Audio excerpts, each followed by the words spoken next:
Welcome, listeners. You are here with your host, Mr. Budget Pedal Chap. It is Fret Talk, episode number 62. 62, yes, it is. I got lost there myself.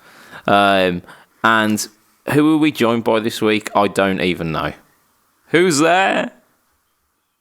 Hi, Matt. Yeah. Matt's back, baby. Matt's back. Oh, I love it. How are things, Matt? Yeah, things are not bad. Slightly less busy this week. I'm available to cast again. Booyah. I mean, just from us at the cast, which is mainly me, we missed you, man. Ollie did a stand-up job of being Matt, though, for the week. Hats off to Ollie. He did. Oh, yeah, I've got to say thanks to Ollie for being me and even giving me plugs throughout the podcast as well. Bang on. Yeah, it was a good cast to listen to, apart from the fact that you slated Pink Paisley as a finish that nobody cares about, and you're just wrong. Well, I mean, this is where you get vindication from the Pink Paisley Shatcast. So, yeah, I mean, it's just you can't say that Pink Paisley isn't probably the best Call Offender do. Yeah, I can. Yeah. I mean, they do both Surf and Seafoam Green, which are both superior colours to Paisley. If they did like Surf Paisley, you dirty girl. You dirty girl. No. Just no. Fender, make it happen. The only thing Fender could do better than Pink Paisley is Shoreline Gold over Pink Paisley and then wear it back a bit. I think I'd be down for that. But I'm a sucker for Seafoam with Torque Guard. I'd like a rosewood board on it as well, whatever it is. Surf, Taut, rosewood. Rosewood. That's how I roll. So, and some single coils. I mean, yeah, I'm potentially like a P90 in the bridge and a telly pickup in the neck. I don't even care what the shape is. It could be one of those Fender katanas from the like mid '80s. Wasn't that an amp? The katana? That was the machete, wasn't it? It was the machete that was the amp. I believe, yeah. Yeah, the katana. I believe it was like a weird kind of Rhodes V kind of style thing. It might be more triangular. I don't know, but if it's Seafoam Green, and it's got a Torque Guard and a rosewood board and some single coils, yeah, I'll play the shit out of it. Yeah, I'll play the shit out of that. Bear that in mind. There you go, Fender. Get on it. Yeah, Fender ain't listening to this. Especially after what we've been saying about him. So what's been keeping you busy then, Matt? Because it's been a couple of weeks. What you've been doing guitar wise? Guitar wise, I think I've picked up a guitar twice in the last 2 weeks because I've been busy doing other stuff. Yeah, I mean you've been a very busy man, haven't you? Yeah, I've been working 2 jobs. I've been coaching a rugby team. Doing a couple of other stupid things, like getting involved with illusionists and yeah. Sounds like a euphemism. Just stupid things. Yeah. Well, I was making things disappear from one place and reappear in another, and not in a sexual way.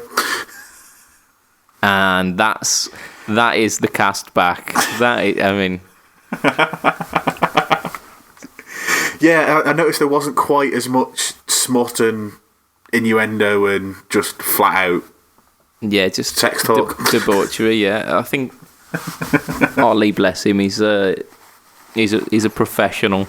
He really tried to keep the cast on the rails.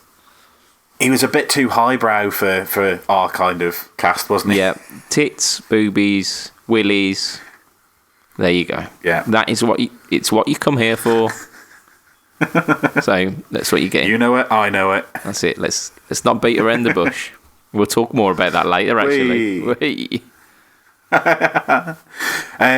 So the 2 times I picked up the guitar, I played an acoustic guitar for half an hour today because I realised I hadn't picked up a guitar in over a week.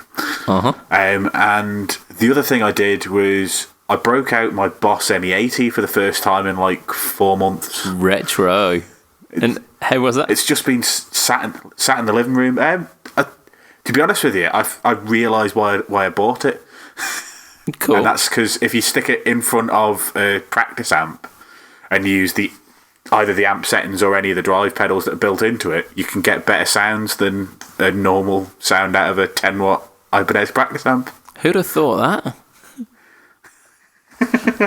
So yeah, I plugged the Variax in because it still had a bit of charge from it in it after the last gig I did, and was messing around with like the acoustic amp setting to try and get the crappy practice amp to sound a little bit better, and just messing around with all sorts of things on there, and then just generally jamming along to backing tracks, which is something else I don't do anymore.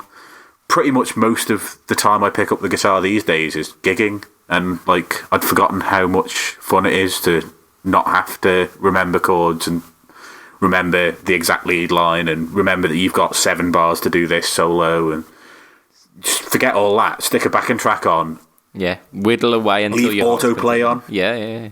That's it. Yeah, get on YouTube, go for a backing track, put autoplay on, and then like lose an hour and a half to playing the guitar. I do that with shuffle on my phone. To be honest, I just put any track on and then create interesting guitar parts over the top. Mainly me just. I should probably do that. Fret wanking, to be honest, but. No wrong with that. Yes, I'm sure there's some taste in there somewhere. Maybe. I don't know. Is that at the start whilst you're warming your fingers up? That's it. Yeah. Then it's just kind of like I was mentioning at the start of the podcast.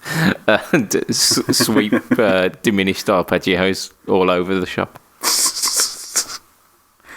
Where do you put that in modern pop music? Just all over it. It's just. I don't even matter if it cover works. It in it. Just cover it in Ingve. You're going to do it in the wrong key as well, aren't you? The beauty about diminished arpeggios, you've got a 1 in 4 chance of it being the right key. But fair enough. Less about that. So you played the Variax. I haven't played mine in a while, actually. I think I might need to get on that because. The last time I mentioned it on the cast, I'd set the Brian May setting up and I think I need to do that at volume now. That's the real test, isn't it? Of course you do. You can say everything you do, that you then need to do it at volume. Of course, yeah. Volume is the big test. I think volume is a treat as well as a test, isn't it? Yeah, damn right it is. So, I've done some stuff this week. Well, I've done very little, but if you follow my Budget Pedal Chap Instagram about 2 weeks ago, maybe it'll probably be more like 3 when this is released. I shared a picture of a little bit of a prototype pickup. Obviously from my good friend at Fletcher Pickups, Ben. So he's created this like strange kind of 60s and 70s like import guitar pickup inspired. So it's like staple pole pieces as well as screw pole pieces, and it's kind of like mini humbucker housed ish. I don't know if you want the actual technicality behind it. Talk to Ben. What I know is I managed to plug it in this week because again I've been quite a busy boy, but I found it was literally only about probably 20 minutes to plug this in. But I thought I'd give it the right treatment. Plugged it straight in, no pedals, nothing, into the Classic 30. And yep, they're nice. They're very nice. I mean, you were never ever going to say anything else. Like, He doesn't make bad pickups. No. And again, we had a little bit of a chat before the podcast about this, and I would very much I would tell you guys who listen to the cast, and I would tell Ben if there was a pickup that I didn't like. I'm very much into honesty when it comes to that, but there are some pickups that I've tried of his which aren't. They're not the kind of pickups that I would go for. But even then, the quality it's phenomenal, and like 9 times out of 10, the pickups are exactly what I want to hear. So, and unfortunately, these staple pickups are exactly what I want to hear, which means that I've got to find a place to put them now, haven't I? Well, I mean, like, worst comes to worst, just buy something else. Yeah, worst case scenario. Sounds like a complete chore, that does.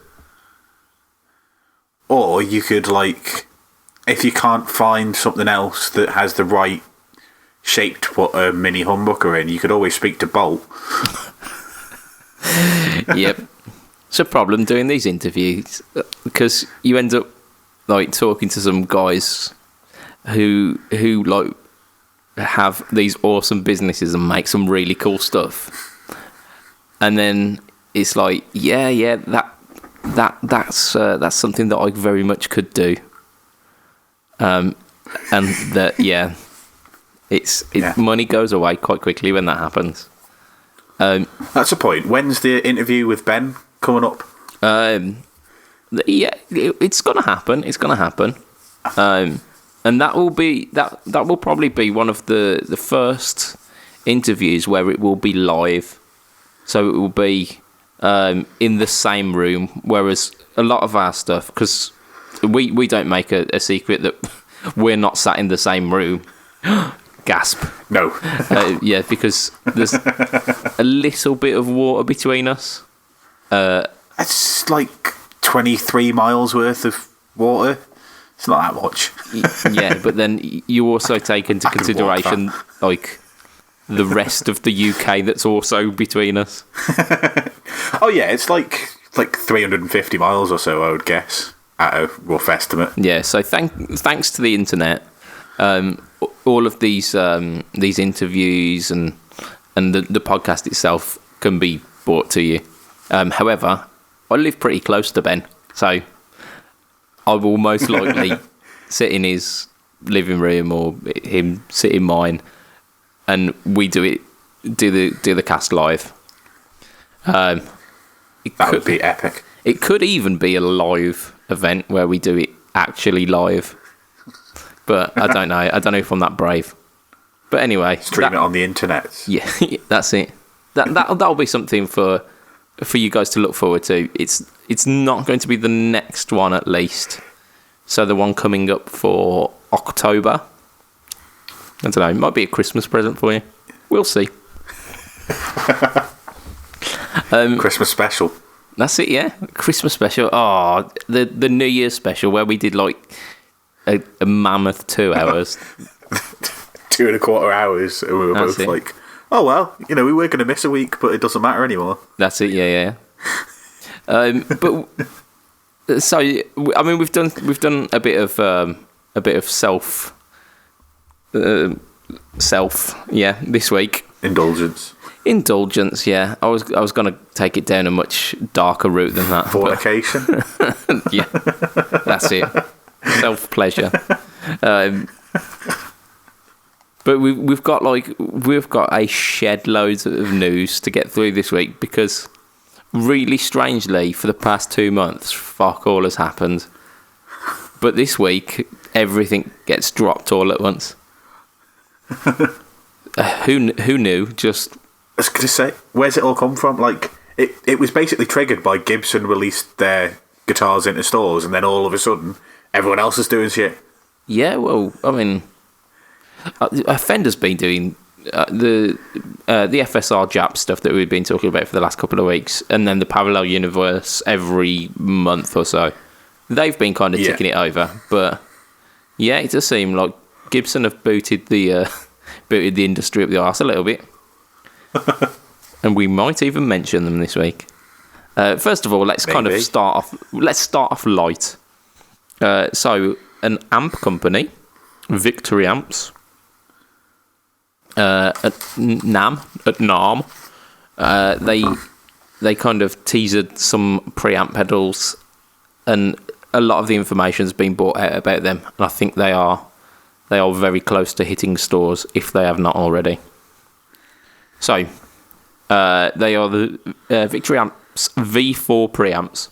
So they're like a preamp built into like a pedal enclosure. And there are 3 different types based on 3 of Victory Amps' heads. So you've got the Countess, the Sheriff, and the Kraken. Essentially going from kind of a little bit drivey, then going... Sheriff is kind of plexi voiced, and then the Kraken is heavy rock and metal machine. So, yeah, I think people like Rabea have been linked with that amp. I don't follow him all that much, to be honest. So take that for what it is, essentially. Yeah. But yeah, so they've got 2 foot switches, and it's basically like a two channel preamp. It comes also with 4 tubes actually in the pedal, which fills you with confidence for a preamp, doesn't it? It does, but it also fills me with dread about putting it on a pedal board. I mean, like... Yeah. I know, I had a Black Star HT Dual, which had one of them. It claims it's a tube in the middle. I mean, to me, it looked like a bit of glass with an LED under it, but yeah. I'm not saying that it was. It might well be a tube. Like, if it is 4 tubes and 4 proper tubes, yeah, I wouldn't want to stand on it because I'd break the tubes. Well, I assume that you're not going to be standing on the tubes themselves. No, they'll be in the housing, but like if you're rough with a valve amp, it needs revalving. Yeah. I've been known to like jump on my pedal board if I get excited. Oh dear. Yeah. So don't buy one of these, Matt. But yeah, I mean, for regular ass people, having tubes in a pedal, not so much of an issue. The Black Star HT pedal range were very kind of critically acclaimed, and it spawned the HT valve amps as well.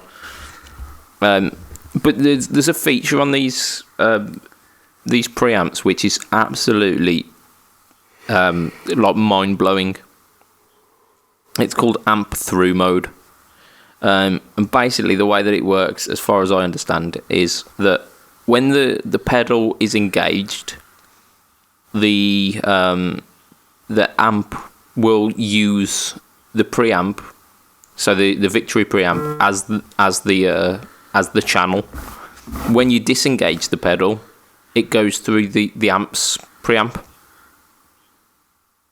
So essentially, like if you had a single channel valve amp and you wanted a second channel for it, but without actually having to mod it, then you've got essentially like a Victory preamp on the floor then.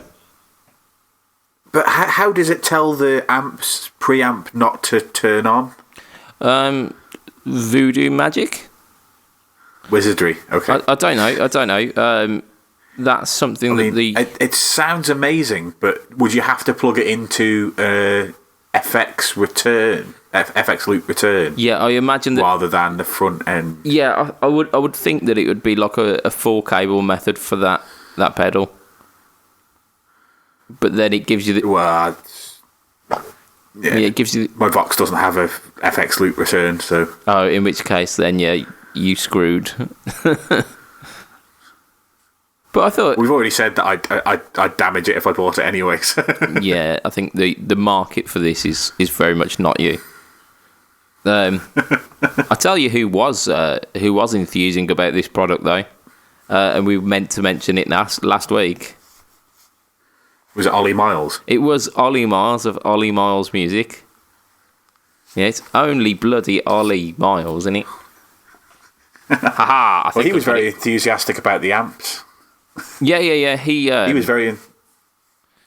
Yeah, he mentioned the RK50, didn't he? Quite a lot. Well, he keeps saying that was the best amp that he tried, but then he keeps buying other amps. yeah, he keeps going, yeah, I need a Messer. It's like, the best amp I've ever played is this, so I'm going to buy a Messer Mark 25. Yeah, that's his kind of quest this week, isn't it? He's looking for a Mark 525, so if anyone knows of one, sort our guy out, go on, sort him. Sort it out, mate. Sort it out. Victory amps, preamps. What are you thinking? You're saying not for you at all, aren't you? The reason it's not for me is because I'm very heavy-footed and heavy-handed, and just I don't do delicate and finesse, and I'm quite good at breaking things. Yeah, and this is why I buy combo amps and get other people to revalve them when they go, because they're a little bit or I've found at least that it's easier to break valves in a head than it is in a combo. Yeah, well, because they're lighter, aren't they? So they're easier to throw about heads. Yeah, and they also slide around the car more. Yeah, there is that. Yeah, but so for me, if I was going to get one of these, it would probably be the Sheriff, and this is my thought process behind it. Is like my ideal tone. I'm thinking just like kind of pinnacle of tone would be a Fender style clean channel, but then with a Marshall drive. So you get the mix. So of both of those. I've already got the Fender style clean channel with the PV, and it's got an effects loop, so I could theoretically have a Fender and with a plexi. That's it. Yeah, it's like the holy grail of tone. I don't know how much these are retailing for. I imagine they're probably not going to be very cheap. Yeah, I mean, Victory aren't known for their budget range, are they? But at the same time, I don't know anybody that's tried one that said they're a bad amp. So, well, that's it, isn't it? You're buying you're nice paying there. For quality. Yeah. If I'm honest, if I'm spending like, I assume it's going to be like a good 400-500 quid. If I was spending that, there are other things that I would buy before that.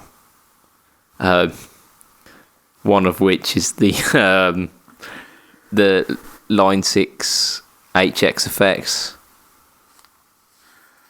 You see, stop saying that. Are you in the same kind of mindset as me? That well, my mindset is I've got a load of pedals, stop thinking about it. But then at the back of my mind it's going, yeah, but look how much neater it would be if you just had a load of drive pedals and that. Yeah. And then someone posted up today on, I think it was on the UK guitar amp exchange thing, and they said they're only $399, and I'm like, shit, man, I could easily drop that on the pedals.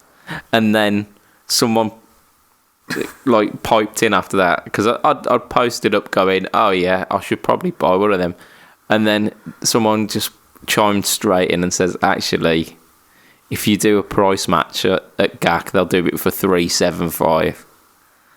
I was like, you bastard. Don't tell me that, because I get paid for my second job this week. To the tune of $375. No, to the tune of more than $375. Well, then that makes a hell of a lot of sense, doesn't it? I don't need it. I've got everything that I need on my board. I figure that we may revisit this dilemma a little later. No, because we did this with the Variax and I wasn't supposed to buy that. There you go.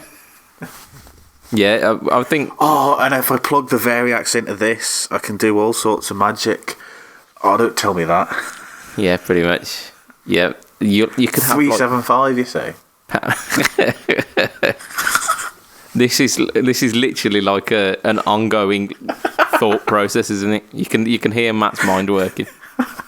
I tell you what, I'm just like, I could break there's space on my board for like a row of pedals underneath and a couple of pedals along the side, as well as the HX effects. Not that I've looked at it before.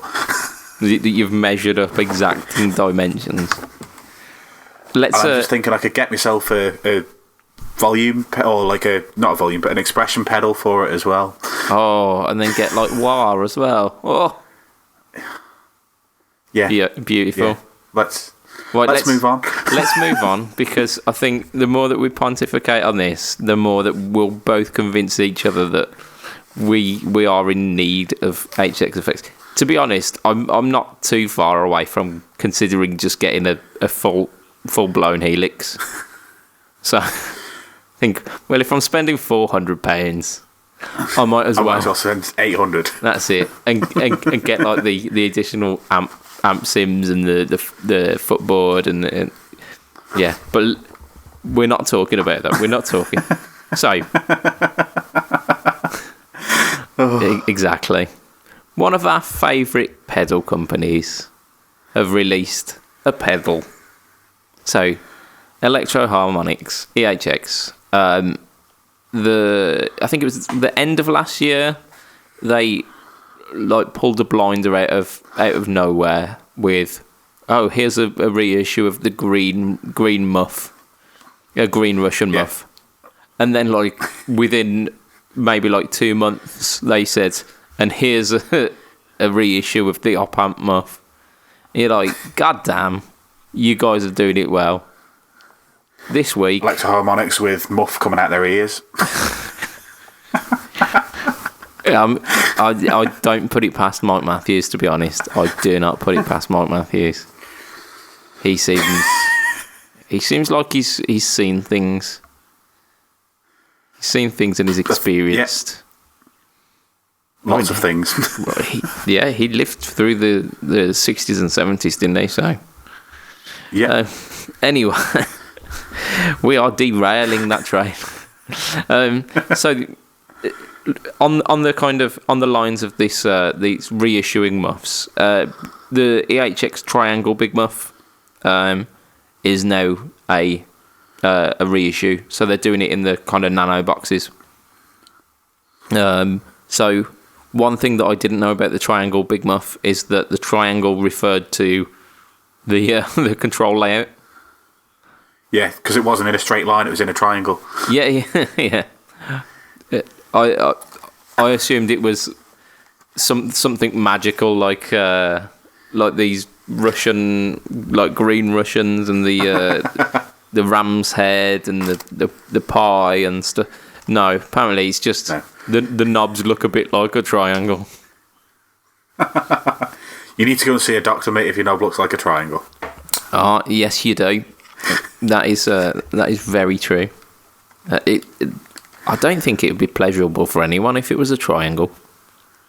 No, I can't see the logistics of that. So this is like the 1969 original Big Muff.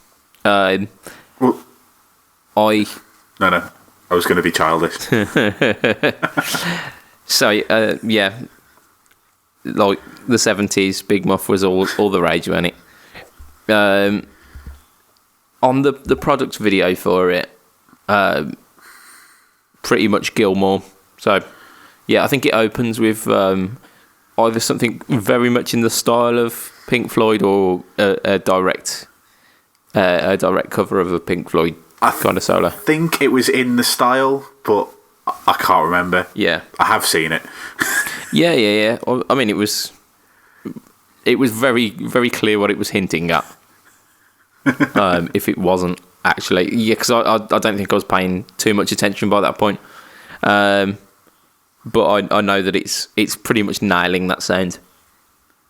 They then then go on in later on in the video and put a phaser after it. I think they put the small stone after the muff, and I can't remember what they're trying to hint at, but it sounds pretty much like the lead tone from "Who's That Lady?" It's just like full on 70s. It sounds a bit Santana as well, actually. I think that's what they were actually trying to go for, but I was just kind of channeling it. Is it Earth, Wind and Fire, that one? I think so. I'm not that good with names of bands. Yeah. So, I mean, EHX, Triangle Big Muff. I'm super, super excited about that. I mean, it's one of those, like, I said when they released the Green Russian Big Muff that I wanted to get one, and I never did. And I haven't had any of the standard ones or the pies. And then I said I was going to get an old pamp, and I haven't. And I like the look of this, but it's probably they're going to release something else and it's going to distract me. That's the problem with Electro-Harmonix. They keep releasing things that you go, oh, that'd be great, and then they release something else, and you forget about the thing you were going to buy. Yeah. It's still on my list of things to do, to get a Green Russian, an op amp, and now this Triangle Big Muff. Because from what I hear, the reissues are very faithful to their originals. From one of the kind of drawbacks that I perceived from the product video was the tone control.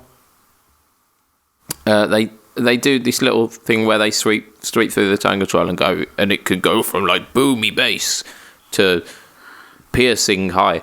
And when it goes past like a certain point on the tone control, it just sounds like crap distortion. Do you know, like practice amp distortion?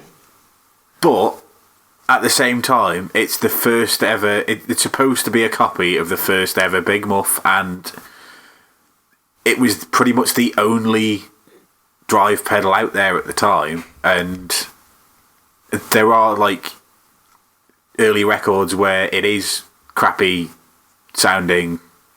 Yeah. I mean, think about Crosstown Traffic by Hendrix. I know there's an octaver in there as well, but it's not the greatest guitar tone, is it? Yeah, I love that tune. It's very shrill, and like the lead with the fuzz on is very shrill and very kind of not amazing. I mean, there are worse tones that Hendrix has gotten. So yeah. There are some. Circling back to what you were saying though, like, if that was the only muff you can get, does it make it good muff, or does it just make it it will do? Well, I mean, it depends on whether you're in a dry spell or not, doesn't it? And I think that's where we move on to our next one.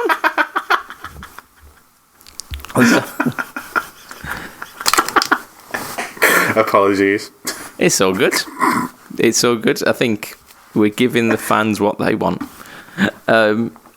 So, talking about Fender earlier and their parallel universe stuff, something else has come out, hasn't it? Yeah, it's a Blackguard Telly. Blackguard Telly. No, that exists.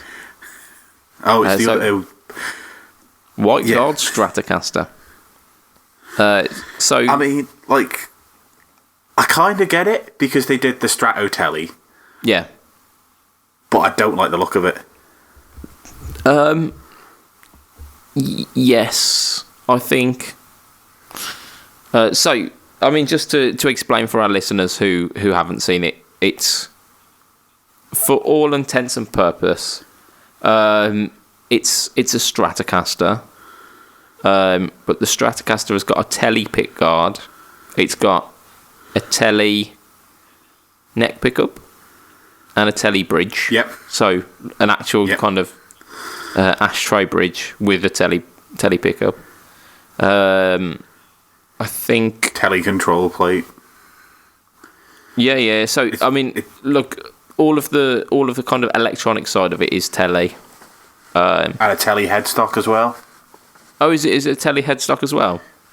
Yeah, it's literally just a strap body that's been routed like a telly and made into a telly. Fair play. But it's basically it's a weird looking telly.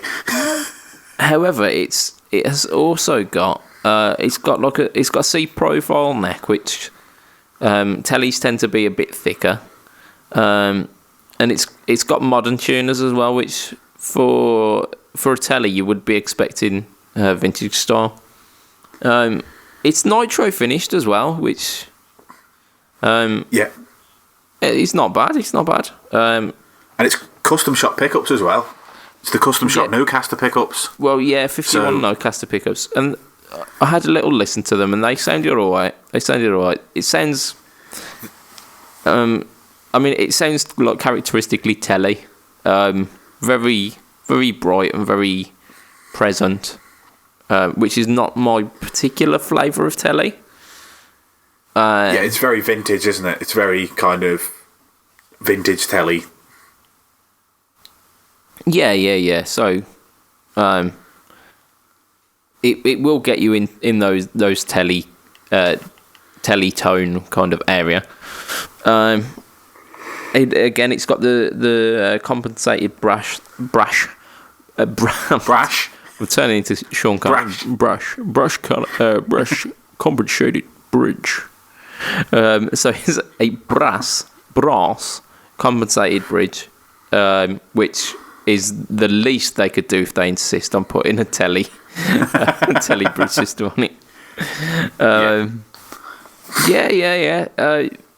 So you're not a huge fan of it? No, and I think the reason I'm not a huge fan of it is because I quite like the double cut telly that they did 2 years ago. Yeah. Where the two horns were even.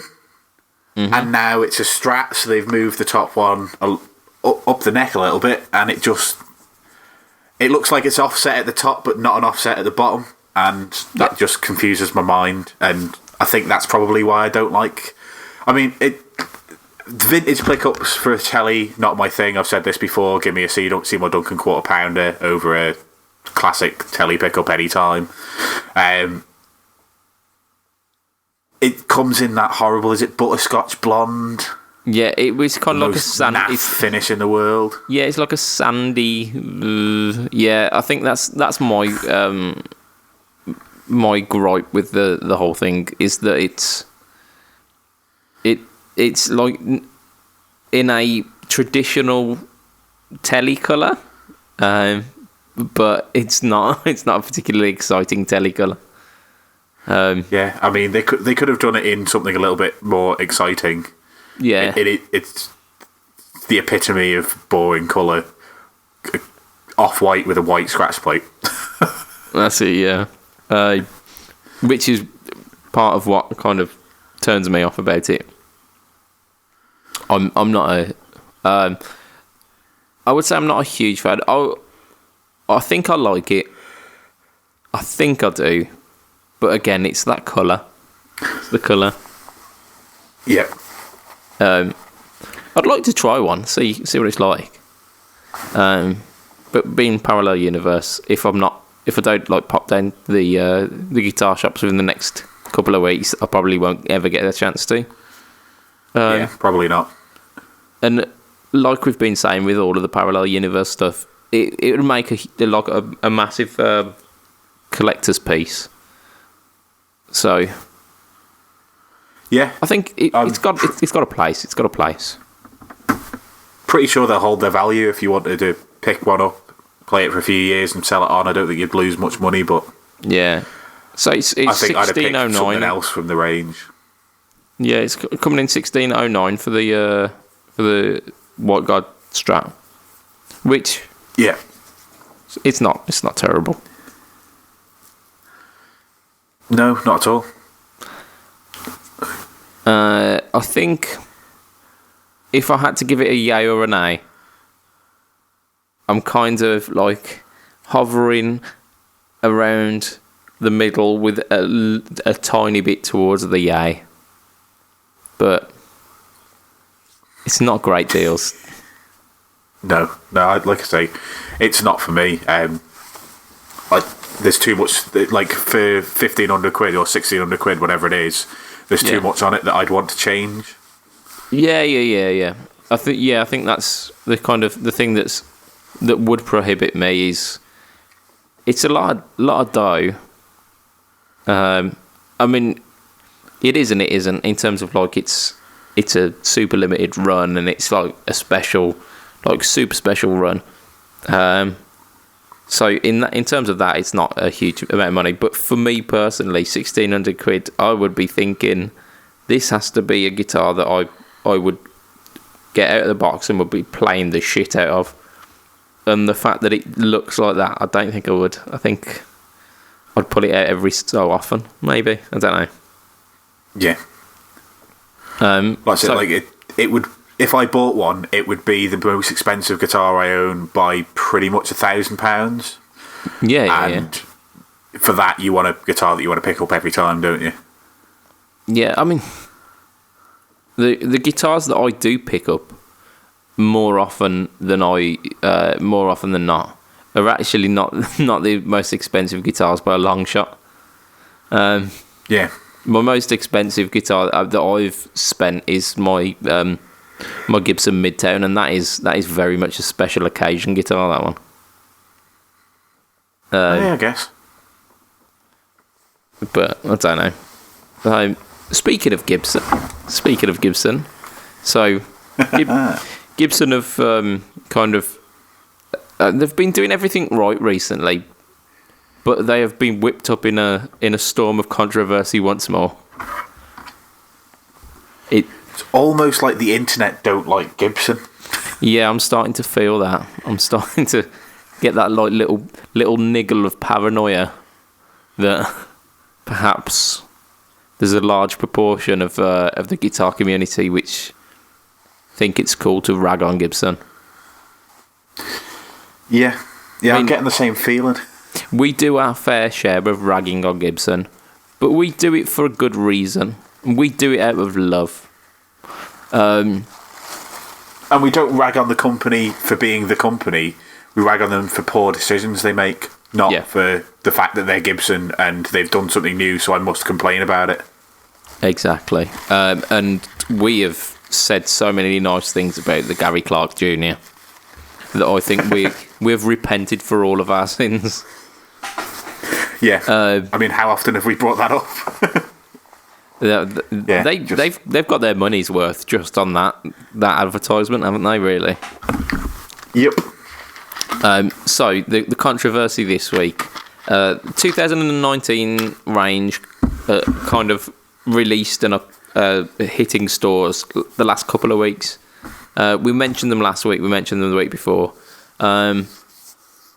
It's come to light that the Les Paul Standard, and I don't know if any other guitars have got it, but I know for definite that the Les Paul Standard and the High Performance. Okay, so those two have got internal dip switches. So they've got 5 internal dip switches. 6. I've got 5. Have you got an extra one? What are the 5 that you've got?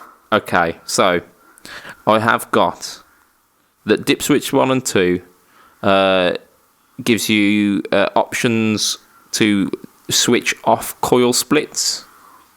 Yep. So on or off, depending on whether you set them. Number 3 sets the neck volume to be a high pass filter. Number 4 sets the bridge volume to be a high pass filter. Yep. And number 5 is a transient suppression, which now, I'm don't sure know. I read 6. I need to pull up the article that I had. Okay. This is exciting internet radio here. Yeah, apologies for this, but I'm pretty sure I read that there was another one. A secret and it does something very similar to number 5 that you've just mentioned. Transient suppression. Yeah. I don't even some know what transient weird- suppression is. It sounds like marketing bump. I don't know if anyone wants to get into the podcast group and tell me what that means.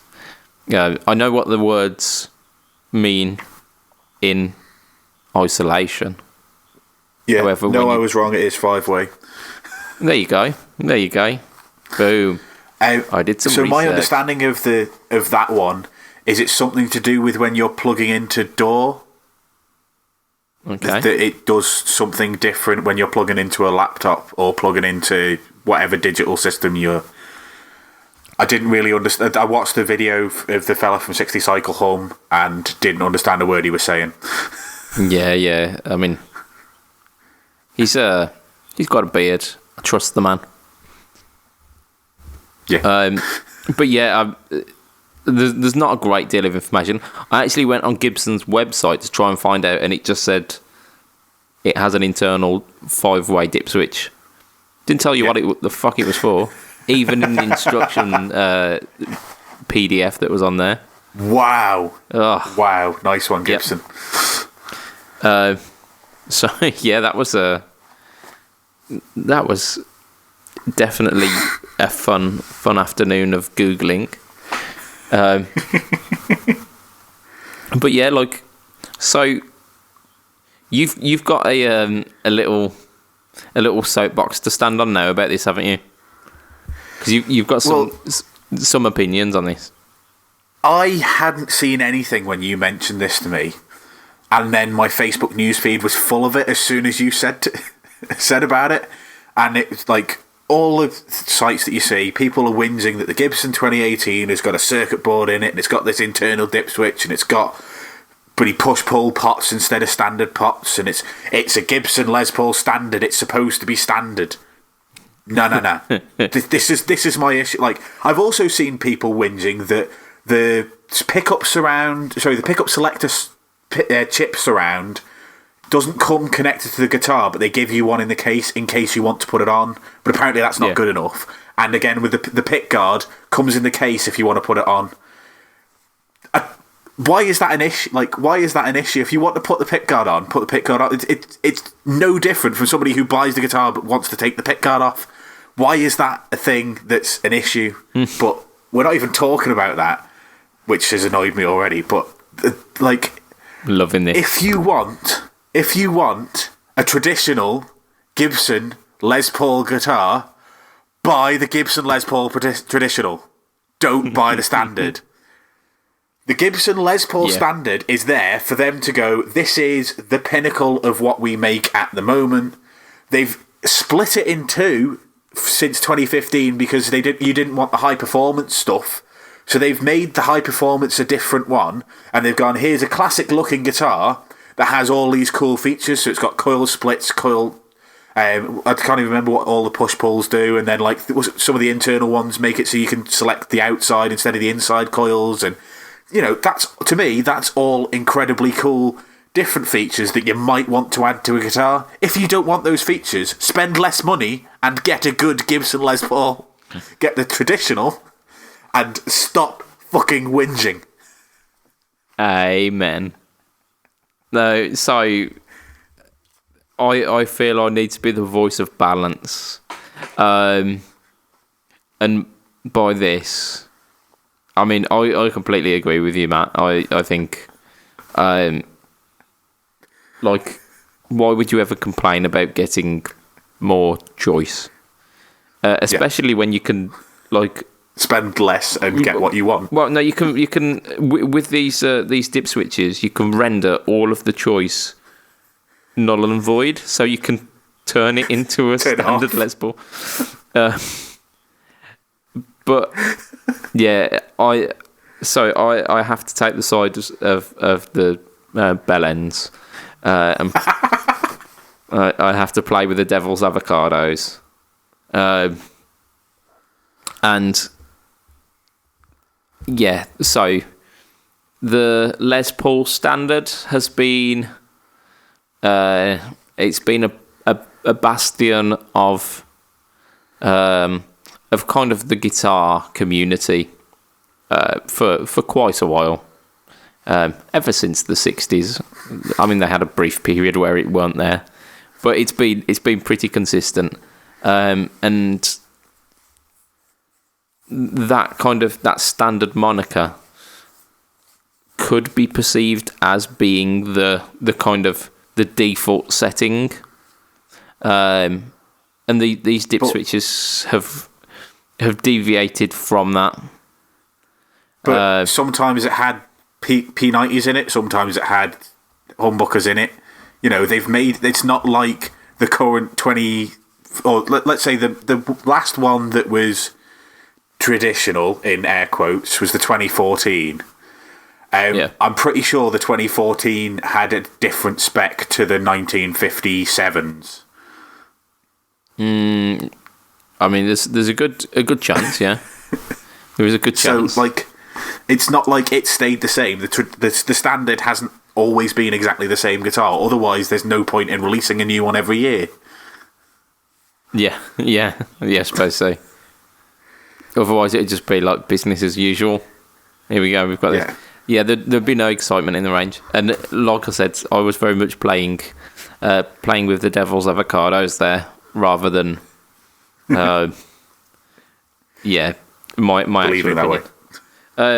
So yeah, my opinion falls very, very close to yours in the fact that all of the stuff is an option that you don't have to use. You don't have to ever use the push-pull pots, because they work as normal pots if you don't pull them. Yeah. The one thing that did piss me off, which was the poker chip, but then I found out that actually they supply it for you, so you can put it on. Yeah. Bang on. Like, I'm happy. I was going to say, if you want the poker chip, you get the poker chip. If you want the scratch plate, you get the scratch plate. If you don't want to use any of those features, don't use them. That's it, sell them on eBay. I mean, you get a good, like, 15 quid for one of those poker chips and, like, a Les Paul scratch plate as well. Yes. Yeah. I mean, Gibson will charge a decent whack for that. Exactly. There you go. So the entry price is like 3,300 or something like that. You've already knocked 2,799. Oh, is it 2,799? There you go. So knock at least like 30 quid off for selling your poker chip and your your scratch plate. You're practically earning money now. Yeah. Yeah, 2,799 they're in shops for at the moment. So there you go. Like, I know people are whinging about Blueberry Burst or whatever it's called, but I love it. I absolutely, I really like it. I love it. They're doing a seafoam flame with a like a brown natural back, and then they're doing the Blueberry Burst, and I think both of those are just wicked colours. Yeah. I mean, I'm definitely not in a state where I'm thinking, yeah, £2,700 is a bargain for a guitar. No, fuck no. I'm not going to go out and spend the best part of $3,000 on a Les Paul. But the colours are wicked, and if they come up on the used market and come up for a slightly more sensible price, I'd snap that shit right up. I forgot to mention the last thing that I've seen people complain for. Oh, go on then. And that's that they ship with 9 to 46 string gauges on. And again, change the strings. Yeah, you're going to change them anyway. I'm pretty sure. Get over yourself. I'm pretty sure if you go into a shop saying, I want to buy this Les Paul, but the strings, they are not my gauge. They will go, here you go. Here is a set of strings for your trouble. You take this set of Roto Sounds, because they're obviously going to give you the cheapest one. Yeah. Here's your £4 strings to go with your $3,000 guitar. Yeah, if that's what will seal the deal, I am sure they will give you. They might even throw in some elixirs, depending on which shop you go to. Yeah, I just like I just don't get all the whinging, and I know we didn't cover it this year. There's a lot of people whinging about the price points. I totally agree with the price points. I think people should just get over it. The guitars are where they are now. that Double Cut Junior is the cheapest USA made guitar from any of the big companies. It's not. They themselves, they do the SG Fusion, which is like 400 quid. Is that the Amazon special ones that are now hitting shops from 2 years ago, though? Yeah, they're US made. Yeah, but I don't think they're being released at the moment. I think those are legacy. They were Amazon exclusives that have now hit shops, aren't they? I'm almost certain that the SG Fusion is a current model. Oh, right. I thought that was in the same as them M2s or whatever they were called. You know, the Melody Makers. They were the M2s in the American market, but they got rebranded as the Melody Makers over in the UK. I'm pretty sure. I don't know anymore. I thought they were the same range as that SG Fusion, but I might be wrong. I might have just assumed that. But I think they came out much later because our friend Mr. Guitar Geek has only just got one on his channel, and he loves it. Yeah, he does. And to be honest, I don't blame him. It looks awesome. But yeah, that one's cheaper. But yeah, I know what you're saying. Like the juniors are scratching the itch which the market is asking for.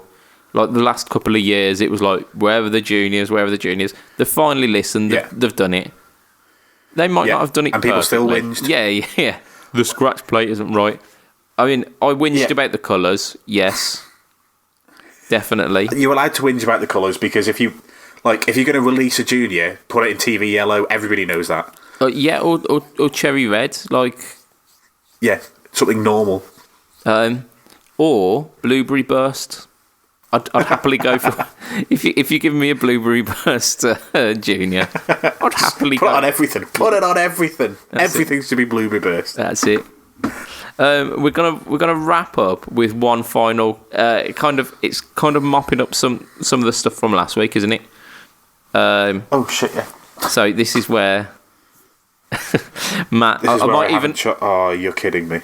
I might even edit out the bit where you were like, "Oh shit." To make it seem a little bit more kind of seamless and a little bit more professional and slick, because that's what we're about with this podcast. We're about the kind of the production value. Last week we mentioned Harley Benton guitars, and we mentioned quite a few awesome ones. The week before, me and Matt had some prepared, but we ran out of time. So I thought I'd give Matt the opportunity to kind of to let us know some of the awesome ones that he had chosen as well. I think you. I can't remember whether you or Ollie touched on one of the tellies I was looking at. Was that last week? Yeah, the T80 or something like that. Oh, I can't even remember what it's called. Like 89 quid's worth of telly. Yeah. Yeah. Ollie mentioned that one. Yeah. And the one that excited me the most, and when you said we need to do Harley Benton, I actually sent this one to you. It was the TE90 FLT VW Deluxe. It rolls off the tongue, that one does, doesn't it? Yeah, and of course, from that, you know it's a Cabronita telly. Bang on. And it's slightly wrong because it's got a tone control, which, you obviously don't need. Some would suggest that is an improvement on the Fender design, but hey. And it's a hardtail bridge, but not a telly bridge. It's one of the 6 saddle, fixed bridges that Fender do. Yep. That aren't them. 2 Filtertron style telly pickups. I can't even remember what they call them. Are they still the Roswells? It actually doesn't say. That's a bit weird. Pickups, it just says HH. It doesn't even say brand. So I'm guessing maybe not. Yeah, crazy. Oh, actually, yeah. No, 2 Roswell FLT NI humbuckers. FLT NI Flitney pickups. Yes. So sounds alright. I mean, they're Filtertron style pickups. Tiny little black scratch plate, pretty much the same shape as the one on my Cabronita. Mm-hmm. Like I say, volume and tone, and the pickup selector is up where it would be on a Les Paul rather than down below your hand, which isn't going to bother me in either way. The only thing I don't like about it is the reverse headstock. Oh, it's got a reverse headstock. Oh. Reverse headstock. But, I mean, how much are they asking for this? They're asking the princely sum of £157.70. Fuck, man. Fuck. We said this last week. We're going to say it again. How do they do it? How do they do it? The answer to that is nobody knows. Yeah, pretty much. Yeah. So, just Mr. Budget Pedal Chap is just aghast at the moment. And I think that's where we're going to end it for this week because I've run out of words. Damn you, Harley Benton, with your crazy cheap guitars. So, if you want to get involved in this conversation, you go onto our Facebook group. It's Facebook groups Fret Talk Podcast, and where you can put in your own kind of news articles, your questions. In fact, share with us a Harley Benton that you think is just a little bit cool, because guaranteed there is something in there for you, because they do so many. They do everything. Yeah. Like that guitar you wanted when you were 5, yeah, they do that. Yeah. The pointy Satan caster. And I'm pretty sure they do it. Yeah, and it'll have some weird barcode alphanumeric number system. I mean, it's not quite an Ibanez one, but it's not far off it, is it? Yeah, it gives me just a warm sense of nostalgia for my old time flicking through the Ibanez catalogues. So if you want to find me online, you go facebook.com/budgetpedalchap, instagram.com/budgetpedalchap, youtube.com, type in budgetpedalchap. Not a lot going on recently. The Instagram is ticking over. Like I say, I'm focusing all efforts in the podcast at the moment, and I'm a busy man, so get off my back. God damn it. If you want to find Matt online, it's heel_MattQ at Twitter. I know, yeah, I read the show notes this week. Where you can find him talking about all manner of stuff, some of it including some wrestling, because he also happens to be a co-host on the Bad Bookers podcast. And yep. If you like wrestling, it's awesome. If you don't, the first 15 minutes it pretty much doesn't even get into wrestling, so you can listen to that and you're all good. Yeah, if you just want to hear us chat shit for 15-20 minutes, then yeah, that's the way to do it. Or, this week, I started streaming on Twitch on the internet. So the same guys that I do the Bad Bookers podcast with, yeah, we realised that we quite like hanging out and taking the piss out of each other. So we started a Twitch stream. So I'm at heel_MattQ on there as well. And yeah, basically we play Fortnite, but that's kind of in the background because we're just taking the mick out of each other and how crap we are at playing Fortnite. Nice. There you go. You might get some wrestling chat there as well. Get all sorts of chat. I definitely don't come along if you're looking for family friendly. That's all I'll say. I think family friendly went out the window probably the second minute of this podcast. So yeah, I mean that's us for this week. Thank you guys once again for coming along on the journey with us. We appreciate your listenership, and just hope you enjoyed it. From myself, Mr. Budget Pedal Chap, from Mr. Matt Quine, it'll be a goodbye and good night for this week. Goodbye and good night. Ta-ra. Ta-da.